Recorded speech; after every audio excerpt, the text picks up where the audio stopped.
Mastering phrasal verbs, formal versus informal contexts.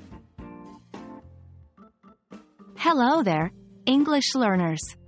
Today, we're diving into the fascinating world of phrasal verbs, specifically focusing on their usage in formal and informal contexts. As we know, English is a language with many layers, and the use of phrasal verbs is one aspect that can make it more dynamic, colorful, and nuanced. Let's get started. Phrasal verbs are unique to English.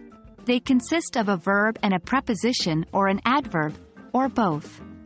When combined, these words take on a completely different meaning than their individual parts. For example, look up is a phrasal verb that means to search for information, quite different from the individual meanings of look and up. Not all phrasal verbs are created equal. Some are more formal, while others are more informal. Generally, phrasal verbs are considered less formal and more conversational, but there are exceptions to this rule. For instance, in a formal document, you might say, "We need to investigate the matter thoroughly," while in an informal context, you could use, "We need to look into the matter thoroughly." Both investigate and look into serve the same purpose here, but the latter is a phrasal verb and is less formal.